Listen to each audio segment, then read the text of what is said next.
Welcome to Calling Out Ports Weekly, our new video series where we'll be covering premium, luxury, and ultra-luxury cruise news. Andrew and I will be bringing you a cruise news roundup, you guessed it, every single week.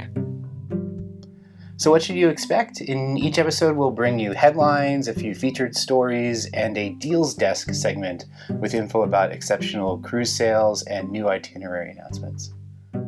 So let's get right into it with your news for the week of September 25th, 2023, starting with some quick headlines. Explora Journeys announces plans for a pair of new green-friendly ships. MSC's all-inclusive luxury cruise line Explora Journeys, which officially launched operations in August with the debut of Explora One, is swiftly growing its fleet. The company has confirmed the placement of orders for the Explora 5 and Explora 6 from the Italian shipbuilder Fincantieri. And these two new ships will incorporate a number of energy-efficient and environmentally sustainable technologies, including LNG engines and liquid hydrogen fuel cells. The hydrogen power source will enable the ships to offer zero-emission operations while in port. Delivery of the Explora 5 and Explora 6 ships is expected in 2027 and 28. Meanwhile, milestones have also been reached in the building of the Explora 2 and Explora 3. So in early September, there was a ceremony at the Fincantieri shipyard near Genoa, Italy, and Explora 2 had its float out, while Explora 3 had its steel cutting. Explora 2 is expected to enter service in summer 2024, and Explora 3, which is the first of Explora's fleet to be LNG powered, has an anticipated launch of summer 2026. Crystal ship, the Crystal Symphony, has returned to service. Fans of the much-loved ultra-luxury cruise line Crystal Cruises have a lot to celebrate. After suddenly getting shut down in February 2022 when its parent company Genting Hong Kong declared bankruptcy, new owner A&K Travel Group relaunched the Crystal brand in July with the refurbished Crystal Serenity. Now, as of September 1st, Crystal's second ship has re-entered service.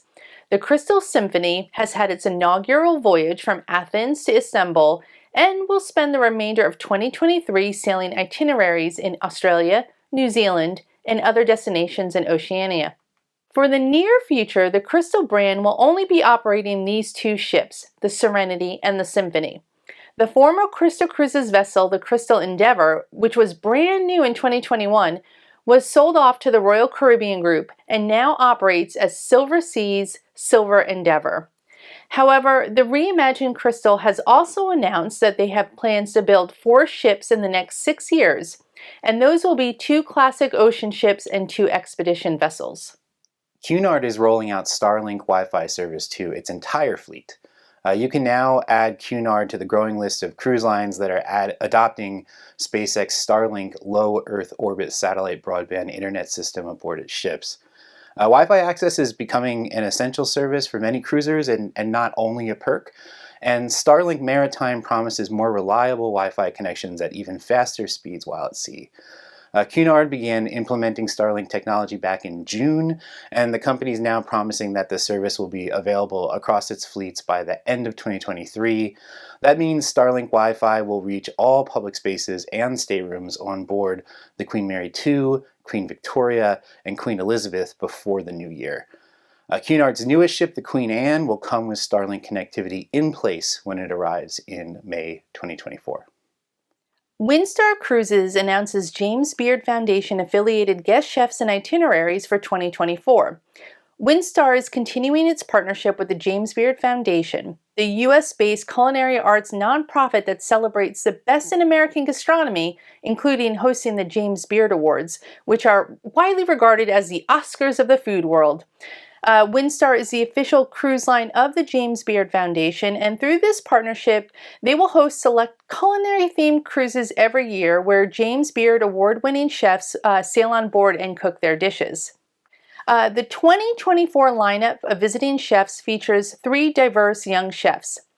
First, the Detroit-based Palestinian Egyptian-American chef Omar Anani will join a Middle Eastern-themed Persian Gulf itinerary in February 2024.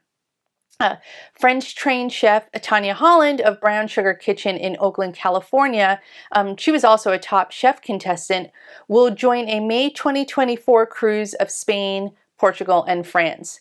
And we'll add that we've had the pleasure of eating at Brown Sugar Kitchen, and guests on board Chef Holland's itinerary are in for a real treat.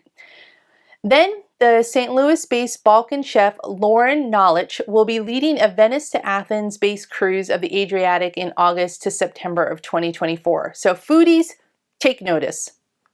So now for our feature stories. After being stuck off Greenland's coast for 3 days, Aurora Expeditions' Ocean Explorer has been freed. The big news story in luxury cruising the past couple of weeks has, of course, been the stranded Arctic expedition ship, the Ocean Explorer. This was one of those kind of rare moments where cruise travel news made headlines around the globe. Every major news outlet, from the New York Times, the BBC, Al Jazeera, to NBC, CBS, ABC, CNN, they all picked up the story.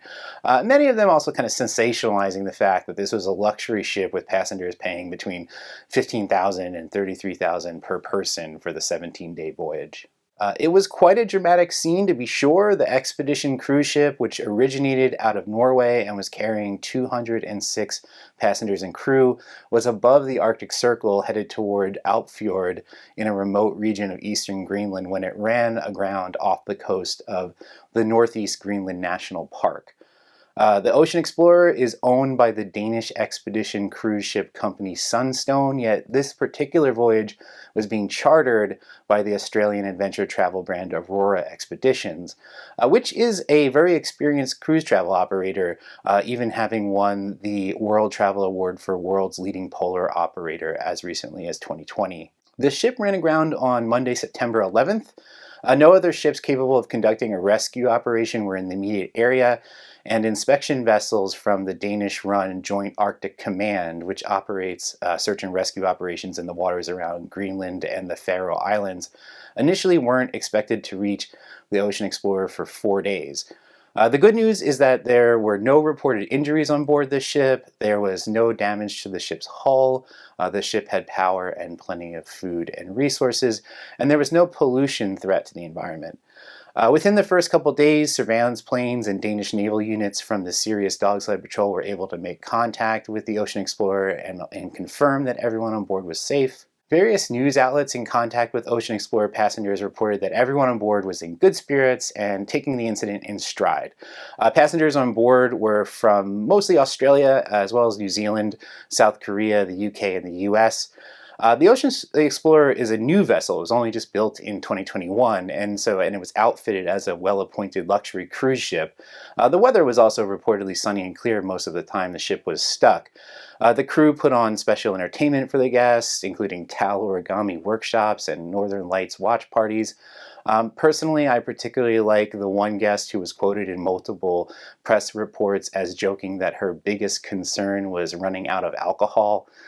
So it's certainly a relief to hear that everybody was safe and they had a good sense of humor about the ordeal, and they were able to make the best out of the bad situation. The ship grounded on sand and mud, not rocks, and in situations like those, ships can sometimes free themselves at high tide.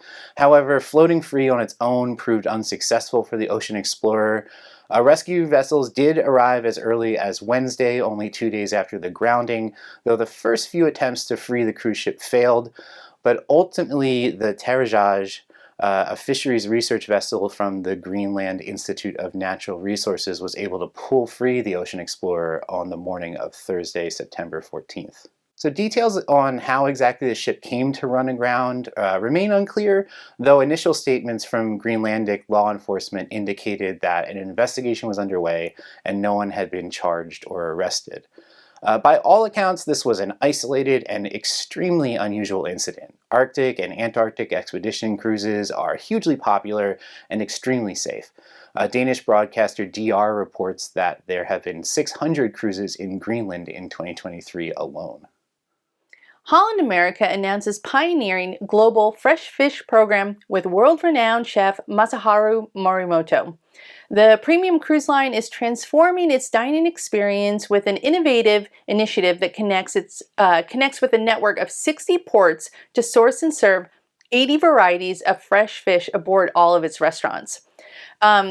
This new program ensures that the fresh fish goes from port to plate in under 48 hours. Following its success in serving sustainable Alaskan seafood, Holland America is now extending its fresh fish offerings worldwide. The program will provide guests with regionally inspired menus and local specialties, reflecting the local destinations visited. Celebrity chef and sushi master Masaharu Morimoto will serve as the fresh fish ambassador, curating dishes and offering a pop-up restaurant experience fleet-wide by early 2024. The Iron Chef's pop-up Morimoto by Sea will be fleet-wide, taking over either Tamarind or Pinnacle Grill. And this will be on every Holland America ship. This exciting culinary journey combines the expertise of Holland America Line and renowned chef Morimoto, and it will bring fresh, regionally inspired foods to the high seas. We've had the fortune of eating at a few of Chef Morimoto's restaurants on the East Coast, so we are confident that these pop-ups are going to make Holland America even more of a top contender in the cruise culinary game. Regent Seven Seas Cruises announces the inaugural leadership team for the Seven Seas Grandeur. So Regent has unveiled its senior officers for the upcoming Seven Seas Grandeur, which is the line's newest ultra-luxury cruise ship, which is scheduled to launch in less than 2 months in November 2023. This highly experienced team will oversee a crew of 532, providing personalized service to the Grandeur's 746 guests. That's a passenger-crew ratio that's hard to beat. Perhaps not surprisingly, the officers are being pulled from Grandeur's sister ship, the Seven Seas Splendor. Captain Luciano Montesano will helm the ship. The Italian skipper has been the captain of the Splendor since 2022. Frank Galzi will serve as general manager, which means he'll oversee the hotel and food and beverage services. Galzi has been with Regent since 1999, and he was part of the build team for the Seven Seas Explorer, plus he helped launch the Splendor. David Nevin, who has been with Regent since 2016, joins the leadership team as cruise director. Other senior officers include Staff Captain Giuseppe Gargiola and Chief Engineer Antonio Lagana. Personally, we were able to interact with Galzi and Nevin while on board the Splendor this past December and January, and we can attest to their ability to lead a ship. It's unfortunate that diversity in these senior ranks remains a challenge, yet this seasoned team of officers is no doubt well prepared to ensure the Grandeur's successful launch. By the way, if you've sailed with any of these Regent officers previously, or if you'll be on board one of the Grandeur's inaugural voyages, please leave a comment to let us know what you think of this news. And now let's go over to Diana at the Deals Desk. Continuing with Regent Seven Seas Cruises, this week's Deals Desk begins with Regent's new First Class in Every Way promotion, which combines 27 domestic U.S. voyages to Alaska, Canada and New England, and the Caribbean with free first-class air. While Regent's all-inclusive fares cover business class air travel for American travelers when the itinerary embarks from a port outside of the U.S., one frequent complaint we've heard from Regent guests is that domestic U.S. embarkations only come with economy air. So this first-class option is sure to please many customers. Of course, there's one caveat, and this is a limited time offer, so bookings need to be made before October 31st, 2023. Nevertheless, what makes this deal particularly attractive is that one of the ships included with this promotion is the new Seven Seas Grandeur. And from the sneak peeks we've seen so far, the Grandeur promises to be nothing short of spectacular. Next up, Oceania has announced its inaugural season sailings for their newest ship, the Aurora. The Aurora's 26 sailings in 2025 will begin with a maiden voyage of the Mediterranean from Athens to Istanbul in June 2025. Then it will do a transatlantic crossing from Rome to New York in August to September. And it will close out 2025 with a Miami to Miami holiday cruise of the Caribbean in December. The 1,200-guest Aurora is Oceania's second Aurora-class ship, the sister ship to the recently launched Vista. However, she will feature a few new unique elements such as a creperie, a social hub at the top of the ship, and a culinary program with 2 master chefs of France. We're certainly excited about this ship, and we will post a link of the description below for this Oceania story, as well as for all the other deals featured in this week's episode. Disney is also revealing itineraries and opening bookings for its newest ship, the Disney Treasure. The Treasure's maiden voyage will set sail in December 2024, embarking on a holiday cruise of the Eastern Caribbean. The 1,256 stateroom Treasure joins the Wish as a Triton-class ship, and it is slightly larger than the Disney Dream and Disney Fantasy. It's being designed around the theme of adventure and promises a number of nods to Disney history, in particular Walt Disney's legacy. This ship will feature new restaurant concepts such as Plaza de Coco, Worlds of Marvel, and 1923, the last of which is centered on Disney nostalgia in the studio's early animation. And Disney is promising an elevated experience for all concierge guest suites. Bookings for the Treasure open to the public on September 20th. Finally, the ultra-luxury line Silversea has announced its 125-day pole-to-pole expedition grand voyage that is, according to Business Insider, the most expensive cruise of 2024. Fares including the door-to-door service begin at $94,000. The voyage aboard Silversea's Silver Wind visits 90 ports in 21 countries, including trips to both Antarctic and the Arctic, hence the itinerary's pole-to-pole name. Beginning in Chile and ending in Norway, this is a bucket list cruise for sure. But most of the suite categories already have wait lists, so if this is a cruise of interest, you'll want to investigate it soon. Check the link in the description below. Also, Silverseas has now released their 2025 cruise collection, so if next year's pole-to-pole is unavailable or simply isn't your thing, perhaps you'll find another itinerary that will tickle your fancy. We hope you've enjoyed this new Calling All Ports weekly format, and if you have, please give this video a like. We also invite you to click that subscribe button so you don't miss future premium luxury and ultra luxury cruise news coverage from Calling All Ports. If there are stories or topics in the premium luxury, ultra luxury cruising space that you'd like to see us cover in future weekly videos, please let us know in the comments or send us an email. We'll also continue to bring our regular Calling All Ports content on this channel: ships and cabin tours, food and dining commentary, cruise experience reviews, travel vlogs, and more. And if you're encountering us here on YouTube for the first time, why don't you check out one of these other videos to see what Calling All Ports has to offer. Thanks for watching, and until next time, be seeing you.